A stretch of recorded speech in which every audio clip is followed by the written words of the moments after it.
Bismillahirrahmanirrahim. Alhamdulillahirabbil alamin. Allahumma salli wa sallim ala sayyidil mursalin wa ala alihi wa sahbihi ajma'in. Allahumma la sahla illa ma ja'altahu sahla wa anta taj'alul hazna idza syi'ta sahla. Allahumma ij'alna mimman yaqra'ul qur'ana fayarqa wa la taj'alna mimman yaqra'ul qur'ana fayashqa. وصل اللهم بجمالك وجلالك على سيدنا محمد وعلى آله وصحبه وسلم آمين يا رب العالمين. Sahabat muslim yang dirahmati Allah subhanahu wa ta'ala, kembali kita melanjutkan pelajaran pada buku Nazam Ilmu Tajwid ini. Kali ini bab tentang mengenal makhraj dan sifat-sifat huruf. Mengenal makhraj dan sifat-sifat huruf. Ketahuilah wahai para pembaca, Al-Quran penuh dengan keagungannya. Setiap huruf ada tempat keluarnya. Itulah yang disebut dengan makhrajnya. Dari rongga mulut hingga tenggorokan, bibir luar dalam hidung mendengungkan. Dari ujung tepi sampai pangkal lidah, terbentuklah bunyi huruf dengan indah. Dengan makhraj huruflah menyempurnakan semua bunyi huruf benar melafazkan. Masing-masing huruf punya karakternya, itulah sifat-sifat huruf namanya. Maka kenalilah semua sifatnya, makhraj huruf yang sama akan terbeda. Teruslah belajar membaca Al-Quran, niscaya diberi Allah kefasihan. Allahumma arhamna bil Quran. Ketahuilah wahai para pembaca Al-Quran, Al-Quran itu penuh dengan keagungannya, kebesarannya, kemuliaannya, segala rahasianya. Setiap huruf ada tempat keluarnya,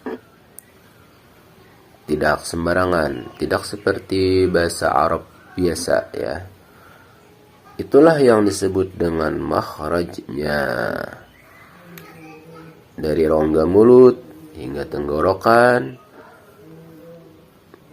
bibir luar, bibir dalam, hidung untuk mendengungkan. Jadi makhrajnya makhrajnya dengung itu ada juga, walaupun dia bukan huruf. Dia adalah suara yang aridah, yang mendatang ya. Itu di haisyum, di lubang hidung kita, di dalam hidung.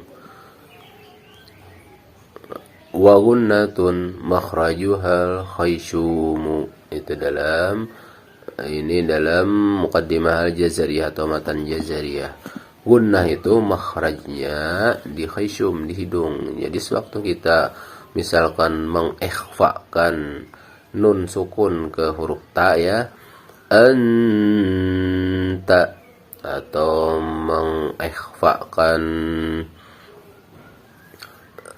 nun sukun ke tanwin kan, itu nun sukun juga sebenarnya ujungnya. Jadi yang dibicarakan cuma nun sukun, sebenarnya tanwin itu cuman ini khatnya, tulisannya. Misalkan mengikhfakan nun sukun ke huruf kaf, minkum, atau juga dengung pada idgham bi gunnah. Misalkan mengidghamkan nun sukun ke huruf ya, may yaqulu min yaumi, gitu. Harus ada dengungnya, harus ada masuk di hidung. Beda dengan ya tasdid biasa, seperti misalkan bacaan at-tahiyya, at-tahiyya itu nggak boleh ada peran hidung di situ. Jangan ada suara di hidung. Dari ujung tepi sampai pangkal lidah terbentuklah bunyi huruf dengan indah. Sahabat muslim yang dirahmati Allah Subhanahu wa taala. Berbeda dengan bahasa Arab pada umumnya, bahasa Al-Qur'an adalah yang paling istimewa. Kenapa demikian? Karena walaupun surah dan ayat serta huruf-huruf yang ada dalam Al-Qur'an itu sepintas sama saja dengan bahasa Arab pada umumnya.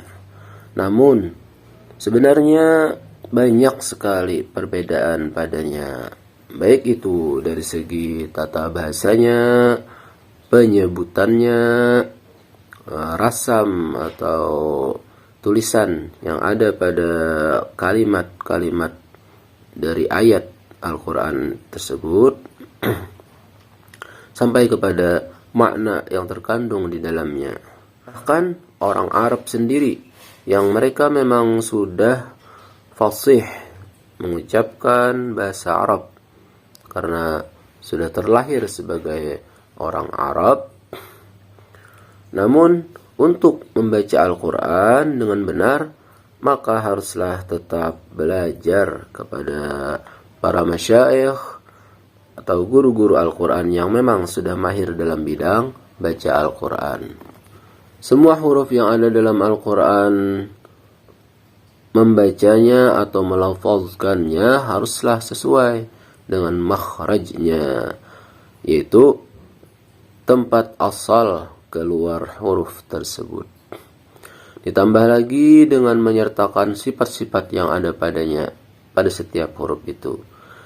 Dan Maha Besar Allah, Subhanallah, semuanya itu ada pada indera kita, yaitu dari rongga mulut, tenggorokan, bibir, baik bibir atas, bibir bawah, bibir luar, bibir dalam, kemudian juga gigi, baik itu gigi geraham, gigi kapak atas bawah, kemudian juga gusi kanan, gusi sebelah kiri, serta yang sangat banyak berperan adalah lidah atau lisan kita.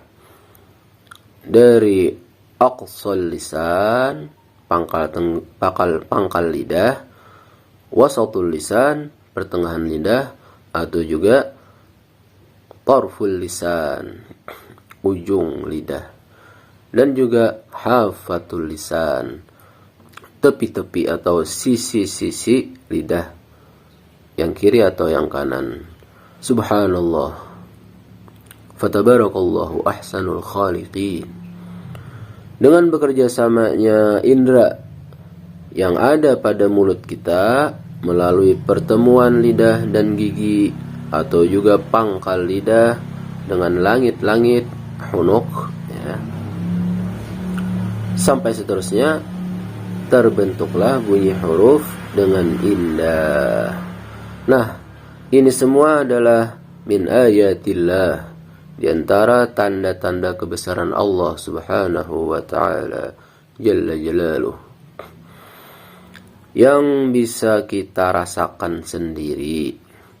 Sehingga kalau kita tanamkan dalam hati kita dan kita niatkan sewaktu kita baca Al-Quran itu sebagai tanda syukur kita kepada Allah Subhanahu wa ta'ala yang telah memberikan kita indera yang sempurna, niscaya Allah lipat gandakan pahala bacaan Al-Quran kita. Kan ada seseorang terlahir tidak sempurna, entah itu apanya. Alhamdulillah kita dilahirkan dalam keadaan sempurna. Dengan makhraj huruflah menyempurnakan semua bunyi huruf benar melafazkan. Sahabat muslim yang dirahmati Allah, menurut para ulama pakar tajwid, ada 17 makharijul huruf, sebagaimana yang dikatakan oleh Imam Ibnul Jazari, Imam Al-Jazari rahimahullah dalam matan Jazariyahnya, makharijul hurufi sab'ata asyar 'ala alladhi yakhtaruhu man ikhtabar. Makhraj atau tempat-tempat asal keluar huruf dari indera kita ini, dari mulut kita ini, ada 17 tempat.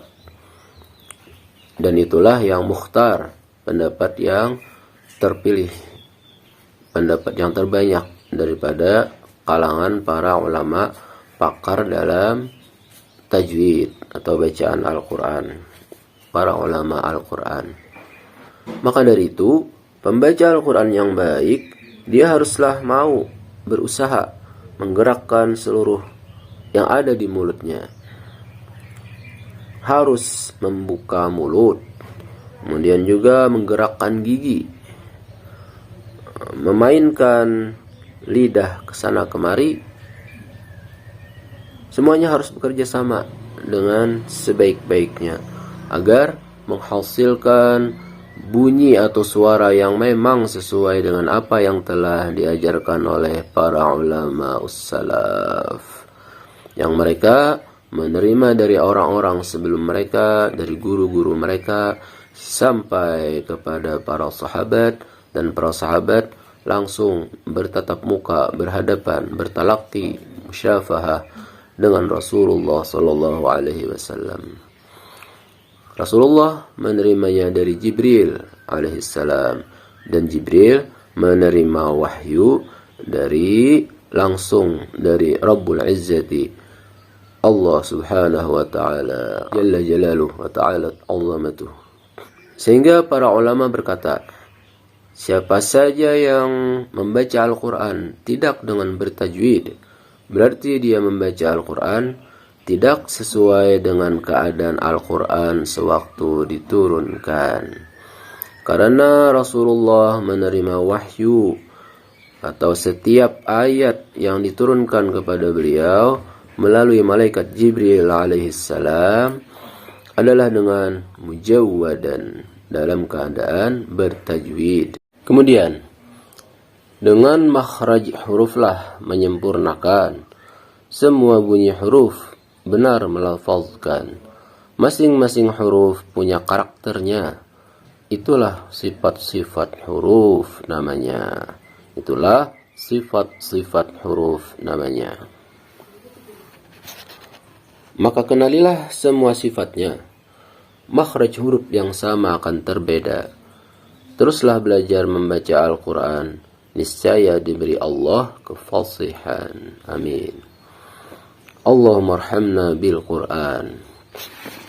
Nah, sahabat muslim, sekarang kita masuk kepada bahasan sifat-sifat huruf setelah tadi makhraj huruf. Kalau makhraj huruf ada 17, maka begitu juga sifat-sifat pada huruf juga ada 17, atau juga dengan tambahan sifat tawassut menjadi 18 sifat. Jadi setiap huruf yang kita baca dalam Al-Quran itu mempunyai sifat-sifat tertentu, atau bisa dikatakan mempunyai karakter-karakter. Masing-masing mereka mempunyai karakter-karakter dan ciri khas yang berbeda.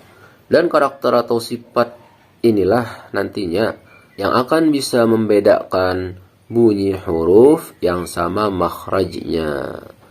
Sebagian huruf itu ada yang makhraj hurufnya itu sama, dan cara kita membedakan supaya tidak terbunyikan sama atau mirip atau juga tertukar, yaitu kita harus tahu sifat atau karakter dari huruf itu.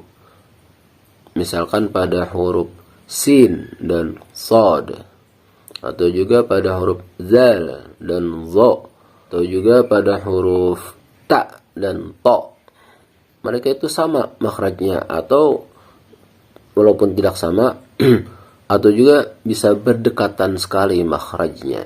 Supaya bunyi huruf yang sama atau berdekatan makhrajnya tadi, kita membacanya tidak tersamakan atau tertukar dengan berbagai keadaan dan harakat yang ada pada huruf tersebut.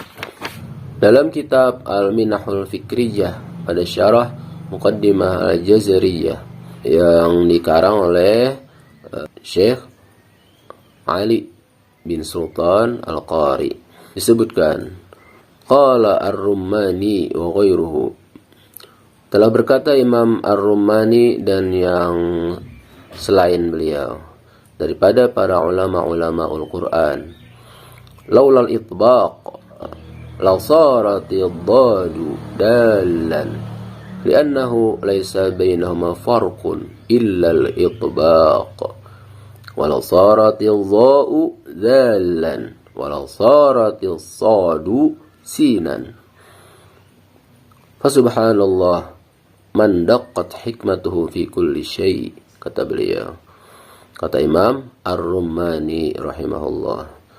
Artinya, jika tidak diberikan sifat itbaq pada huruf dhad, niscaya bunyinya akan sama seperti huruf dal. Karena yang membedakan keduanya hanyalah sifat itbaq. Dha akan menjadi zal, dan bunyi huruf sad akan menjadi huruf sin bunyinya. Maka Maha Suci Allah yang telah menjadikan sehalus-halus perkara di sana mengandung hikmah, kata beliau, Imam Ar-Rummani rahimahullah. Sahabat muslim yang dirahmati Allah, pada bab makhraj dan sifat huruf ini, Al-Baqir tidak bisa menjelaskan secara detail semuanya, ya. Mudah-mudahan pada kesempatan yang lain nanti bisa terlaksana.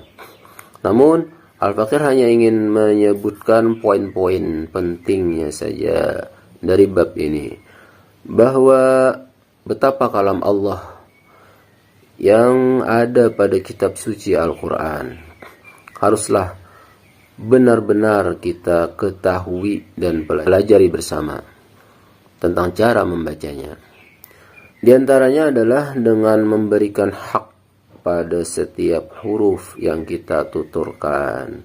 Mungkin sampai saat ini ada sebagian dari kita atau juga anak-anak kita sewaktu dia baca Al-Quran masih banyak terjadi kesalahan-kesalahan, baik yang sengaja atau tidak. Mungkin karena tidak mengetahui yang sebenarnya, atau juga belum mengetahui saja. Maka dari itu kita haruslah berniat terus belajar dan belajar. Itulah makna teruslah belajar membaca Al-Quran, niscaya diberi Allah kefasihan untuk memperbaiki bacaan Al-Quran.